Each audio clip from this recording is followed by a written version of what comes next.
సహాయంతో ఫుడ్ని సక్సెస్ఫుల్గా సేల్ చేసి మేనేజర్ కాలర్ పట్టుకుని జోష్నకి షాక్ ఇచ్చిన దీప. మరి ఇదంతా ఎలా జరగబోతుందో తెలుసుకోవాలనుకుంటే వీడియోని చివరి వరకు మిస్ కాకుండా అయితే చూసేయండి. జోష్న నిజ స్వరూపం బయటపడాలని కోరుకునే వాళ్ళు మా వీడియోని అయితే లైక్ చేయండి. ఇక సూరజు అలాగే దీప ఇద్దరు కూడా వాళ్ళకు వచ్చిన ఆలోచనని చెప్పడానికి శివనారాయణ దగ్గరికి వస్తారు. తాత, ఇదంతా వేస్ట్ ఆఫ్ టైం అని చెప్పేసి అంటూ ఉంటుంది జోష్న. లేదు, వీళ్ళకి అవకాశం ఇస్తానని చెప్పాను. వాళ్ళ ఆలోచన బాగానే ఉంది. చూద్దాం సాయంత్రం లోపు ఎంతవరకు ముందుకు వెళతారన్నది ఇక వాళ్ళ చేతిలోనే వదిలేస్తున్నాను. సాయంత్రం వరకు మాత్రమే దీపకి టైం ఉందని నేను చెప్పాను కదా. ఇక సాయంత్రం లోపు ఏం చేసినా సరే నేను మిమ్మల్ని అడ్డుకోను అని చెప్పేసి శివనారాయణ పర్మిషన్ అయితే ఇచ్చేస్తాడు. మీరు ఫుడ్ ఎలా సేల్ చేస్తారో నేను చూస్తాను. దీపకున్న తెలివితేటలు ఇడ్లీ అమ్ముకునే దగ్గర మాత్రమే ఆగిపోతాయి. కానీ ఇక్కడ రెస్టారెంట్కి సంబంధించిన బిజినెస్ ఇది. ఆ ఫుడ్ అంత త్వరగా సేల్ అవ్వదు. సేల్ అయినా సరే 20 లక్షల రూపాయలు రావడం అనేది చాలా కష్టమైన విషయం. ఈ జోష్న ఉండగా మీరు గెలవడం జరగదు అని చెప్పేసి జోష్న అనుకుంటూ ఉంటుంది. చాలా హ్యాపీగా ఫీల్ అవుతూ ఉంటుంది. ఎందుకంటే ఈ కుట్ర అంతా చేసింది కూడా జోష్ని కదా. వాళ్ళు తలదించుకోవడం, అలాగే సూరజు మాట్లాడకుండా మౌనంగా ఉండిపోవడం, ఇవన్నీ కూడా ఇక మరింతగా జోష్నకి సంతోషాన్ని ఇస్తాయి.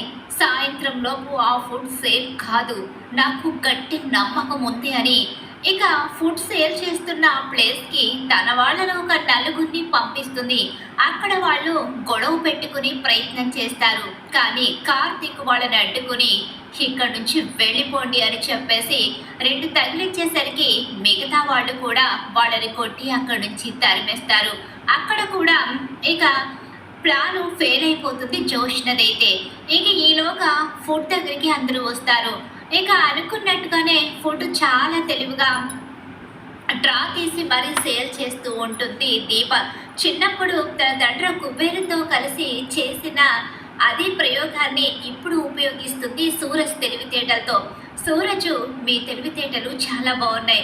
చిన్నప్పుడే అంత గొప్ప తెలివిగా ఆలోచించిన మీరు ఈరోజు మీరు తయారు చేసిన ఫుడ్ని చాలా తేలికగా మనం సేల్ చేయొచ్చు అని చెప్పేసి ఆ ఫుడ్ని సేల్ చేసే ప్రయత్నం చేస్తూ ఉంటారు. ముందు కస్టమర్స్ అయితే పెద్దగా రారు, కానీ ఆ తర్వాత ఒక్కొక్కరుగా కస్టమర్స్ అయితే వస్తూ ఉంటారు. అలా వస్తూ ఉన్న కస్టమర్స్లో కొంతమంది ఆ ఫుడ్ని చాలా హ్యాపీగా తింటూ ఎంజాయ్ చేస్తూ ఉంటారు. ఆ ఫుడ్ అలా తింటూ, ఈ ఫుడ్ నిజంగా ఎవరు ప్రిపేర్ చేయించారో కానీ చాలా బాగుంది మేడం, సార్ మీరే ఈ ఫుడ్ తయారు చేశారా అని చెప్పేసి అంటూ ఉండగానే, అయ్యో నాదేమీ లేదు, అంతా దీపగారి ప్లానే. దీపగారు వంట చాలా బాగా చేస్తారు. అదే ప్లాన్తో రెస్టారెంట్లో ఈ ఫుడ్ ప్రిపేర్ చేయించారు. అందుకే ఈ ఫుడ్ని ఇక్కడికి తీసుకొచ్చి సేల్ చేయాలి అనుకున్నామని తనకున్న తెలివితేటలు, దీపకున్న తెలివితేటలు 2 మిక్స్ చేసి రోడ్డుపై ఇక బండ్లు పెట్టి ఆ ఫుడ్ని సేల్ చేస్తూ ఉంటారు. ఇదంతా కూడా లైవ్లో చూస్తూ ఉంటాడు శివనారాయణ. సూరజ్, దీప చాలా తెలివితేటలుగా ఫుడ్ని అమ్మడం చూసి ముందైతే ఇదంతా వర్కౌట్ కాదు, కానీ చూద్దాం అసలు ఎంతవరకు దీప ముందుకు వెళుతుందో. దీప పొరపాట్లు చేయడం అలవాటుగా మార్చుకుంది. సాయంత్రం లోపల ఒక్క ప్లేట్ మీల్ మిగిలినా సరే నేను మాత్రం దీపని క్షమించను అని చెప్పి ఖరాఖండిగా చెప్పేస్తాడు. చూడు తాత, ఖచ్చితంగా సాయంత్రానికి ఫుడ్ అంతా వేస్ట్ అయిపోతుంది అని చెప్పేసి జోష్న అనుకుంటూ ఉంటుంది. కానీ వాళ్ళ తెలివితేటలతో ఫుడ్ని చాలా తెలివిగా అయితే అమ్మడం మొదలు పెట్టడం, అక్కడికి వచ్చిన ప్రతి ఒక్క కస్టమర్ ఇష్టంగా తినడం మొదలు పెడతారు. ఇక చాలామంది కస్టమర్స్ అయితే వచ్చి రోడ్డు పైన అని కూడా చూడకుండా ఫుడ్ని ఇష్టంగా ఆస్వాదిస్తూ ఉంటారు. అలాగే వాళ్ళు సర్వ్ చేసే విధానం, వాళ్ళ మాట విధానం, ఆ ఫుడ్ కూడా నచ్చడంతో ప్రతి ఒక్కరూ రేటింగ్ కూడా చాలా బాగా ఇస్తూ ఉంటారు రెస్టారెంట్కి. మీరు అంత పెద్ద రెస్టారెంట్ పెట్టుకొని ఫుడ్ని తీసుకొచ్చి ఇక్కడ సేల్ చేస్తున్నారంటే నిజంగా చాలా గ్రేట్. మీ రెస్టారెంట్ ఫుడ్ చాలా బాగుంది. ఇక నుంచి ప్రతిసారి మీ రెస్టారెంట్కే వస్తాం. మీ రెస్టారెంట్ అడ్రస్ కూడా ఇవ్వండి అని వచ్చిన కస్టమర్స్ అడ్రస్ కూడా తీసుకుని వెళ్తూ ఉంటారు. చూసారా నాన్న, దీప అలాగే సూరజు ఎంత తెలివిగా ఆ ఫుడ్ని సేల్ చేశారో. దీప మోసపోయిందే తప్ప దీప ఎప్పుడూ కూడా పనిని పక్కన పెట్టి తను అందరాలు ఎక్కాలని ఆలోచించదు. దీప అమాయకురాలు కాబట్టే దీపని అందరూ మోసం చేస్తున్నారు. కానీ ఫుడ్ సేల్ చేసే విషయంలో మాత్రం బిజినెస్ తెలివితేటలు దీపలో ఉన్నాయి అని చెప్పేసి అంటూ ఉంటాడు. నీ రక్తం కదా నాన్న, లేకుండా ఎలా పోతాయి? నీ వారసురాలు కాబట్టి దీపలో బిజినెస్ తెలివితేటలు ఖచ్చితంగా ఉంటాయి. కాకపోతే మంచితనం ఎక్కువగా ఉండడం కారణంగానే జోష్న చేతిలో పదే పదే మోసపోతుంది. జోష్న ఈ పని చేసిందని నా మనసుకి తెలుసు, అలా అని నేను చెప్పలేకపోతున్నాను అని చెప్పేసి ఇక అంటూ ఉంటాడు. తన మనసులో అనుకుంటూ ఉంటాడు. ఇలా మనసులో అనుకుంటూ ఉంటాడు. ఇక దశరథ ఆలోచించుకుంటూ ఏదో ఒక రోజు జోష్న గురించి పూర్తి నిజాలు మీరే తెలుసుకుంటారు నాన్న అని ఆలోచించుకుంటూ ఉండగా, ఏంటి దశరథ, మాట్లాడుతూనే ఆలోచనలోకి వెళ్ళిపోయావేంటి? ఏం లేదు నాన్న, నువ్వేమీ టెన్షన్ పడకు. నీకు జోష్న గెలుపు కన్నా దీప గెలుపు ముఖ్యమని నాకు తెలుసు. లేదు నాన్న, నా కూతురు గెలవాలని కోరుకుంటాను నేను. కానీ నా కూతురు పొరపాట్లు చేసి తప్పు చేసైనా గెలవాలి అనుకునే మనస్తత్వం తనది. అందుకే నేను తన విషయంలో పెద్దగా ఇంట్రెస్ట్ చూపించకపోవడానికి కారణం. ఓడిపోయినా సరే ఇక తనదే పైచేయి అనుకునే జోష్న కన్నా గెలిచినా సరే తగ్గి ఉండి మంచి మనసుతో అందరినీ ఆదరించే దీప మనసు నాకు నచ్చింది. దీప నా కన్న కూతురై ఉంటే బాగుంటని అనుకుంటున్నాను నాన్న. ఏంట్రా దశరథ, ఏం మాట్లాడుతున్నావు? జోష్న నీ కన్న కూతురు. జోష్న గురించి తండ్రివై ఉండి నువ్వే అలా మాట్లాడడం కరెక్ట్ కాదు. సరేలే నాన్న, మీరు చెప్పారు కదా, ఇంకా అలా మాట్లాడు అని చెప్పేసి దశరథ చెప్తూ ఉంటాడు. ఇక్కడ ఫుడ్ సేల్ జరగడం ఉంటుంది. ఫుడ్ అయితే చాలా బాగా నచ్చి కస్టమర్స్ ఒకరి తర్వాత ఒకరు వచ్చి ఆస్వాదిస్తూ తింటూ ఉంటారు. అలా ఒక్కొక్క కంటైనర్స్లో ఫుడ్ అవుతూ ఉంటుంది. కానీ ఈలోగానే ఆశ్రమం పిల్లలు కూడా అటుగా వెళుతూ ఉంటారు. అలా వెళుతూ ఉన్న పిల్లల్ని పిలిచి మరీ భోజనం అయితే పెడుతుంది దీప. అలా పెట్టేసరికి, అమ్మ, మీరు పిల్లలకి కడుపు నిండా భోజనం పెట్టారు. వాళ్ళైతే చాలా సంతోషంగా తిన్నారు. ఎంతోమంది దాతలు పిల్లలకి ఇక ఫుడ్ పెట్టమని డబ్బులు ఇస్తూ ఉంటారు. కానీ పైన కొంతమంది యాజమాన్యం చేసే వాళ్ళు ఉంటారు కదా, అలాంటి వాళ్ళు వీళ్ళకి పూర్తిగా ఇక ఆహారం దక్కకుండా చేసి వాళ్ళ కడుపు కొడుతున్నారు. కానీ ఈరోజు మీరు పెట్టిన ఫుడ్ని పిల్లలు చాలా ఇష్టంగా తిన్నారు. మేము కూడా సంతోషంగా తిన్నాము. కానీ మా దగ్గర ఎలాంటి డబ్బు లేదు మీకు ఇవ్వడానికి. అయ్యో, మేము డబ్బు కోసం ఇది చేయలేదు. ఆ పిల్లల కడుపు నింపడం కోసం మాత్రమే ఇది చేశాము. పిల్లలు కడుపు నిండా భోజనం చేశారు, చాలా సంతోషంగా ఉంది అని చెప్పి అంటూ ఉండగానే, దీప ఆంటీ, మీరు పెట్టిన ఫుడ్ చాలా బాగుంది. ఇంత టేస్టీగా మేము ఎప్పుడు ఎక్కడా తినలేదు. ఇలాంటి ఫుడ్ పెట్టిన మీరు ఎప్పుడు సంతోషంగా ఉండాలి. అమ్మా, మీరు ఏ రెస్టారెంట్ నడుపుతున్నారు అని చెప్పి అంటూ ఉండగానే, జోష్న రెస్టారెంట్ అని చెప్పేసి చెప్తూ ఉంటుంది దీప. అయితే పిల్లలు, మరి ఆ రెస్టారెంట్ గురించి మీరు ఏదైనా మాట్లాడతారా? మాకైతే జోష్న రెస్టారెంట్ అని దీప ఆంటీ చెప్పారు. ఆ ఆంటీ ఇక రన్ చేస్తున్న రెస్టారెంటు పూర్తి పేరు మాకు తెలీదు. కానీ ఈ ఆంటీ బ్రాంచ్లు అన్నీ కూడా గ్రోత్ రావాలి. ఈ ఆంటీ చేతి ఫుడ్ చాలా బాగుంటుంది. ఈ ఆంటీ రన్ చేస్తున్న రెస్టారెంట్కి కనుక మీరు వెళితే ఇంటి భోజనాన్ని ఎవరైనా మిస్ అయ్యే వాళ్ళు ఉంటే ప్రతిరోజు ఈ రెస్టారెంట్కి వెళ్ళి తినవచ్చు. ఎంతో ఇంటి భోజనాన్ని మిస్ అవుతూ ఉంటారు. వాళ్ళు ఎన్నోసార్లు బాధపడుతూ ఉంటారు. అలా అని ఇంటి భోజనం తిందామని చెప్పేసి రెస్టారెంట్ వెతుక్కుంటూ వెళ్ళినా అక్కడికి వెళ్ళిన తర్వాత రేట్లు హైలో ఉండడంతో ఇంకా చాలే అనుకుంటూ వాళ్ళ చాలని జీతాలు చూసుకుని వెనక్కి వచ్చేస్తారు. కానీ ఇక్కడ ఈ ఆంటీ సేల్ చేస్తున్న ఫుడ్ అయితే అలా లేదు. రేట్ కూడా చాలా తక్కువగా ఉంది. ప్లేట్ మీల్స్తో కడుపు ఫుల్గా నిండిపోతుంది. అలాగే మన ఇంటి భోజనం తిన్న రుచి అనుభూతి కలుగుతుంది. నిజంగా ఆంటీ మంచితనం మాకు చాలా బాగా నచ్చింది. తన చేతి ఫుడ్, ఆ రెస్టారెంట్కి సంబంధించి వీళ్ళ మెయింటెనెన్స్ ఇవన్నీ కూడా నిజంగా మాకు సంతోషాన్ని ఇచ్చాయి అని చెప్పేసి ఆ అనాథాశ్రమంలో పిల్లలు, అలాగే వాళ్ళని ముందుకి నడిపిస్తూ ఉన్న కొంతమంది వార్డర్స్, టీచర్స్ కూడా అందరూ ఆ రెస్టారెంట్ గురించి చాలా గొప్పగా పొగుడుతూ ఉంటారు. దీప మంచితనం గురించి, దీప కడుపులో బిడ్డని కూడా దీవిస్తారు. అలా సూరజు, దీప ఇద్దరు తెలివితేటలతో ఎలాగైతే ఫుడ్‌ని సేల్ చేయడమే కాకుండా రెస్టారెంట్ గ్రోత్‌ని ఒక్కసారిగా పైకి తీసుకొస్తారు. ఆన్‌లైన్‌లో ఇంకా ఎప్పుడైతే రెస్టారెంట్ గురించి ఆశ్రమం వాళ్ళు, అలాగే ఫుడ్ తింటున్న రోడ్డు మీద కస్టమర్స్ అందరూ కూడా రివ్యూ ఇస్తారో, ఒక్కసారి ఆ రివ్యూతో ఆ రెస్టారెంట్ గ్రోత్ బాగా పెరిగిపోతుంది. చాలా హ్యాపీగా ఫీల్ అవుతూ ఉంటారు దీప, సూరజ్ ఇద్దరు కూడా. చూసావా తాత, ఇప్పటికైనా అర్థమైందిరా. దీపని అనవసరంగా తప్పు పట్టానని ఇప్పుడు అర్థమైంది. తన మంచితనమే తను మోసపోవడానికి కారణం. ఆ మంచితనం ఎక్కువగా పనిచేయదని చెప్పు. ఇప్పుడు తన తెలివితేటలతో ఫుడ్ అంతా సేల్ చేసింది. చాలా హ్యాపీగా ఉంది. మళ్ళీ నేను తలెత్తుకునేలా చేసింది. ఆ విషయానికి నేను గర్వపడుతున్నాను. కానీ పదే పదే ఇలాంటి సిచ్యువేషన్ రాకుండా చూసుకోమని చెప్పు కార్తీక్. తను మంచిగా సేల్ చేయగలదని, వ్యాపారంలో తనకున్న తెలివితేటలు, మెళకువలు, తనకున్న ఓర్పు, సహనం ఇవన్నీ కూడా నాకు నచ్చాయి. కానీ బిజినెస్లో పోటీ చాలా అవసరం. అవతల వ్యక్తి చాలా తెలివిగా దెబ్బ కొట్టడానికి ప్రయత్నిస్తూ ఉంటాడు. అలాంటి వ్యక్తి నుంచి మనం తప్పించుకు గెలవాలి అంటే కాస్త స్వార్థం, మిగిలినది తెలివితేటలు, ఇవన్నీ కూడా తనకి చాలా అవసరమని చెప్పు అని చెప్పేసి చెప్తూ ఉంటాడు. శివనారాయణ గొప్పగా మెచ్చుకుంటాడు. ఇక ఫుడ్ అంతా సేల్ అయిపోతుంది.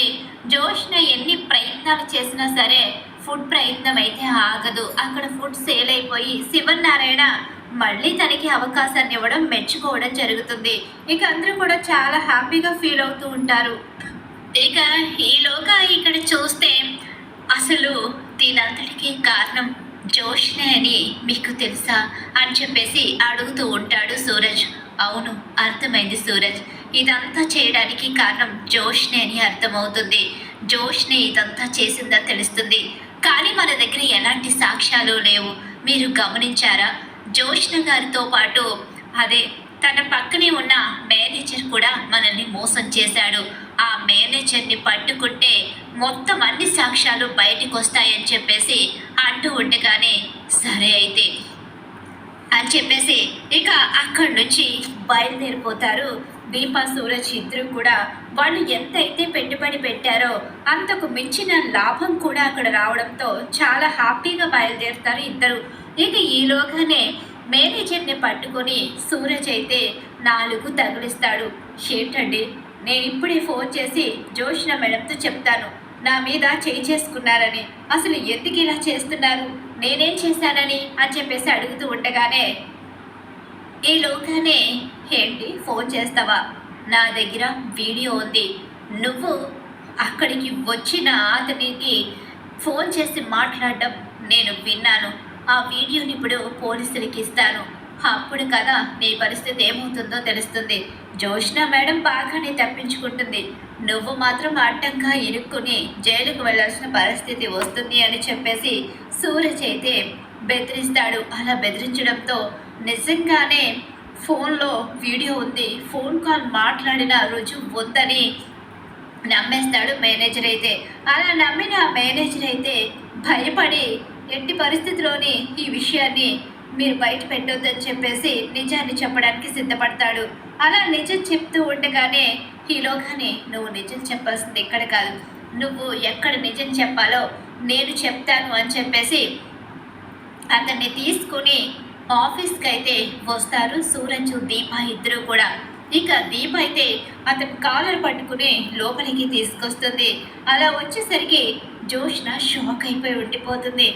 ఏమైందమ్మా దీప, ఎందుకు అతన్ని తీసుకొచ్చావేంటి, మేనేజర్ కాలర్ పట్టుకున్నావేంటి, మేనేజర్ ఏం చేశాడు అని చెప్పేసి అంటూ ఉండగానే చెప్పరా, ఏం చేశావో చెప్పు, నువ్వు ఏం చేస్తే ఈరోజు నాకు ఇలాంటి ఆర్డర్ వచ్చిందో చెప్పు అని చెప్పేసి అంటూ ఉండగానే సార్ సార్ నన్ను క్షమించండి సార్ అని చెప్పేసి అంటూ ఉంటాడు మేనేజర్ అయితే.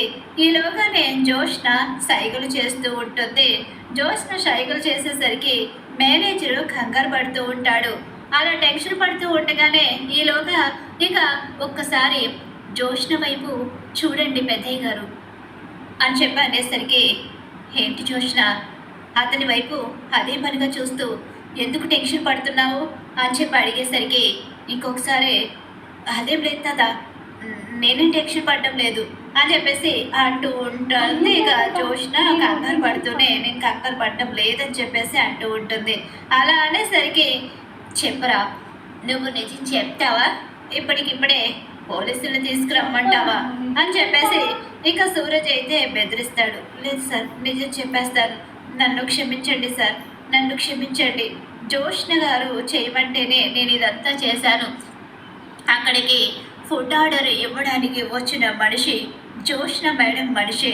జోష్న మేడం మన దగ్గరికి వచ్చినట్టే వచ్చి ఆ ఫుడ్ ఆర్డరు వాళ్ళకి వెళ్ళిపోవాలి. ఎట్టి పరిస్థితిలోని కూడా ఆ ఫుడ్ ఆర్డర్ ఇచ్చిన అతను ఫోన్ పని చేయకూడదని చెప్పి అతన్ని కూడా డబ్బులు ఇచ్చి ఇక్కడికి తీసుకొచ్చారు. నన్ను క్షమించండి. జోష్న మేడం నాకు డబ్బులు ఇవ్వడం వల్లే నేను జోష్న మేడంకి ఇలాంటి పనులు అయితే చేసి పెట్టాను అని చెప్పేసి అంటూ ఉంటాడు. ఇక అక్కడ మేనేజర్ అయితే దాదా చూసావా నింద నా మీద ఎలా తోసేస్తున్నారో, అసలు నేనేం చేయలేదు తాత. ఏం చేయలేదా? నిజం మాట్లాడుకుందామా జోష్న? ఏంటి బావా ఏం మాట్లాడుతున్నావు? అవును నువ్వు చేసిన పనులు నా దగ్గర సాక్ష్యాలతో సహా ఉన్నాయి. వాడేం చేశాడో అన్ని సాక్ష్యాలు ఉన్నాయి. వాడితో కలిసి నువ్వు ఎలా నాటకాలు ఆడించావో అన్ని సాక్ష్యాలు నా దగ్గర ఉన్నాయి అంటూ కార్తీక్ దగ్గర ఫోన్లో ఉన్న సాక్ష్యాలు మేనేజరు అక్కడ ఫుడ్ ఆర్డర్ ఇవ్వడానికి వచ్చిన వ్యక్తితో మాట్లాడటం, అలాగే మేనేజర్ ద్వారాగా ఫుడ్ ఆర్డర్ ఇవ్వడానికి వచ్చిన వ్యక్తికి డబ్బులు ఇప్పించడం, ఇవన్నీ సాక్ష్యాలు కూడా ఆల్రెడీ సేకరిస్తాడు సూరజ్. అలా సేకరించి కార్తీక్ ఇవ్వడం, అలాగే కార్తీక్ ఆ సాక్ష్యాలు తీసుకుని రావడం కూడా జరుగుతుంది. సాక్ష్యాలు తీసుకుని వచ్చి మొత్తం అన్నీ కూడా శివనారాయణ ముందు బయట పెడతాడు. చూసావా తాత నేను చెప్పాను కదా దీప మట్టి లాంటిది అని. దీప మట్టి కాబట్టి అందులో ఏం పోస్తా తీసుకుంటుంది అని చెప్పి దీప మీద విషం చల్లి తను సీఈఓ కావడానికి ఇక తను చెయ్యని ప్రయత్నాలంటూ ఏమీ ఉండడం లేదు. ఇప్పుడు మీరు నిర్ణయించుకోండి తాత, ఎవరు సీఈఓగా ఉండడానికి అర్హురాలు, ఎవరు ఇక్కడ ఈ రెస్టారెంట్లో ఉండడానికి అర్హురాలు, ఎవరు ఈ రెస్టారెంట్ నుంచి బయటికి వెళ్ళిపోవాలి, అసలు ఎవరికి అర్హత ఉంది ఎవరికి అర్హత లేదు మీరే నిర్ణయించండి అని చెప్పేసి అప్పుడు గొంతెత్తి మాట్లాడతాడు కార్తీక్. నువ్వు చెప్పింది నిజమేరా, ఇప్పటి వరకు నా కళ్ళు మూసుకుపోయాయి. మనవరాలు కదా ఎన్ని తప్పులు చేసినా క్షమించాలి అని అలా క్షమిస్తూ వచ్చాను. కానీ తను రోజు రోజుకి శృతి మించి తప్పులు చేస్తుంది. తప్పుల మీద తప్పులు చేస్తూ చివరికి నా పరువు తీయడానికి కూడా తను వెనకాడడం లేదు. తన గెలుపు కోసం ఇంత కుట్రలు చేసే ఇలాంటి వ్యక్తి రెస్టారెంట్లో ఉంటే ఏదో ఒక రోజు నేను బయటికి వెళ్ళిపోయే పరిస్థితి వస్తుంది. నేను ఇక్కడి నుంచి వెళ్ళిపోవడం అంటూ ఉంటే అది నా ప్రాణం పోయినప్పుడు మాత్రమే ఈ రెస్టారెంట్ పరువునే కాపాడుకుంటూ రెస్టారెంట్ని ఈరోజు ఈ స్థాయికి తీసుకొచ్చాను. అందరి ముందు గొప్పగా బ్రతుకుతున్నాను. శివనారాయణ అంటే సమాజంలో ఒక గొప్ప పేరుని బ్రాండ్ని క్రియేట్ చేసుకుని నా పిల్లలకి మంచి భవిష్యత్తుని ఏర్పరచుకున్నాను. ఈరోజు మనవరాలు కారణంగా అవన్నీ పోతాయంటే నేను అస్సలు క్షమించను. క్షమించే ప్రసక్తే లేదు. నీ ముందు కూడా ఈరోజు నేను తలదించుకొని మాట్లాడుతున్నాను జోష్న కారణంగా. ఇంకా ఎప్పుడూ కూడా జోష్న రెస్టారెంట్ వైపు కన్నెత్తి కూడా చూడకూడదు. అలాగే ఇక జోష్నకి ఈ రెస్టారెంట్లో ఉండే అర్హత లేదు. అసలు సీఈఓ అయ్యే అర్హత అస్సలు లేదు. సీఈఓ అవ్వడం అంటే గెలిచి చూపించాలి. అవతల మనిషిని ఓడించడం కోసం ఇలాంటి దుర్మార్గమైన ఆలోచనలు కుట్రలు కుతంత్రాలు చేసే వ్యక్తి అసలు ఈ రెస్టారెంట్కి పనికి రాదు. తను ఇంక ఈ రెస్టారెంట్ వైపు ఎప్పటికీ రాకూడదు. ఇక్కడి నుంచి బయటికి వెళ్ళిపోవాలి. దీపకు వేసిన శిక్షే తనకి వేస్తున్నాను. రెస్టారెంట్లోంచి బయటికి వెళ్ళిపోవడమే కాదు, ఇక మరోసారి నాకు ఎప్పుడూ ఎదురుపడకూడదు. తను నా మనవరాలే, నా ఇంట్లోనే ఉంటుంది. ఆ విషయం నాకు తెలుసు. ఈ శివనారాయణ బయటికి వచ్చేసరికి తన మొహం చాటేసుకుని వెళ్ళిపోవాలే తప్ప నాకు తన మొహం అనేది ఎప్పటికీ చూపించకూడదు. ఈ తల్లిదండ్రులకి తన కూతుర్ని దూరం చేయకూడదు కాబట్టి ఆ ఇంట్లో ఉండనిస్తున్నాను. లేకపోతే బయటకు గెంటేసేవాడిని. ఇక ఎప్పటికీ నేను జోష్న మొహం చూడాలి అనుకోవడం లేదు. జోష్న మరోసారి నా ఎదురు పడితే నేనేం చేస్తానో నాకే తెలియదు. నాకు వచ్చిన కోపానికి ఇక్కడి నుంచి వెళ్ళిపో అని చెప్పేసి జోష్నకి దిమ్మతిరికి షోక్ అయితే ఇస్తాడు. ఎప్పుడైతే మేనేజరు నోరు విప్పి నిజాన్ని బయట పెట్టేస్తాడో, సాక్ష్యాలు లేకపోయినా ఉన్నాయని చెప్పేసి సూరజ్ నమ్మించడంతో తన కుటుంబం ఏమైపోతుందన్న భయంతో జోష్న గురించి నిజం బయట పెట్టేస్తాడు మేనేజర్. ఇక జోష్నకి ఊహించని షాక్ ఎదురవుతుంది. మరి ఖచ్చితంగా రాబోయే కథలో ఇలా అయితే జరగబోతుంది. ఇలాంటి జరగాలని మీరు కోరుకున్నారా? అయితే వీడియోని తప్పకుండా లైక్ చేయండి. మీరు ఇచ్చే ఒక లైక్ సపోర్ట్ అండ్ ఎంకరేజ్మెంట్గా ఉంటుంది.